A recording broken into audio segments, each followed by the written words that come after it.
All right, let's go now to Tampa Bay Fire Chief, or Tampa Fire Chief and Emergency Manager Barbara Tripp. Barbara, thank you. So the real big worry going into this storm as it was approaching was that it was going to make a direct impact on Tampa and that the storm surge would overwhelm the bay, flood the city, and with the water level already pretty high there, it could be potentially devastating. The little bit of good news is that it hit a little bit farther south, and that meant that the water was dragged out of Tampa. So instead of a flood from the storm surge, it got pulled away. You still had quite a bit of damage. So tell me what's going on there, what you're seeing. We still had some damage. Of course, as you can tell, we still had some flooding in a lot of different areas this time as opposed to Hurricane Helene. We have made some water rescues of individuals that's out there. And of course, we have over 500,000 people that's out of power.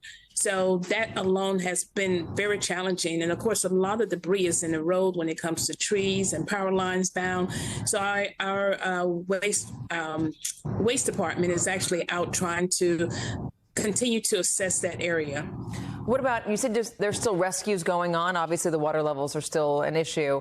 How many people do you think you're still looking for? Do you have any that are unaccounted for that you are concerned about? So as of now, just in the city of Tampa alone, not including Hillsborough County, we have made about 6 water rescues, people that are trapped in because of the flood. And Hillsborough County, I don't have that total yet, but they have done multiple rescues up in the North Part that was not affected by Hurricane Helene, but definitely affected by Hurricane Milton. Are you still looking for people who are unaccounted for, any of those reports? Yeah, in those reports, no, ma'am. Not at the time. We have had, everyone has been accounted for. We're still waiting. We're getting calls in from our call centers, but no one has told us they're missing a loved one. Let me play a little bit from a Tampa Bay police officer, the body cam footage from a rescue that was happening overnight. Let's play it. Grab her other arm. He's going to grab her arm. I'm going to grab her arm. Okay? I mean, it's good for me to shut it. I'm going to shut it down. It's okay, Bubba. It's okay. It's okay. You're okay. That's it. That's it. Let's go.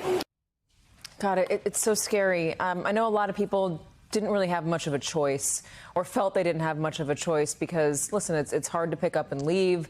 When you have family, you have small children or elderly people, you might not have somewhere to go. It's very expensive. But it seems like a lot of people did heed this warning. When you see what the rescue teams are dealing with right now, what you've been able to survey in terms of damage, are you taking anything away for how to do this next time when there's another big storm? How to get even more people into shelters ahead of the storm? So I must say, when it comes to residents adhering to the policies as far as evacuation, we had really maxed out our shelters. We opened multiple shelters throughout the city of Tampa and Hillsborough County. That particular incident there was in the heat of the storm, and a tree fell on the house, and they had 15 people they rescued and took to one of the shelters. And we also had another home where a tree fell on, and in the midst of the wind, 85 miles per hour wind, we actually went in and rescued someone who had a head injury, but that person is stable at the time. Oh, that's great news. I'm really happy to hear that. Barbara Tripp, thank you very much for joining us. We appreciate it. And good luck out there.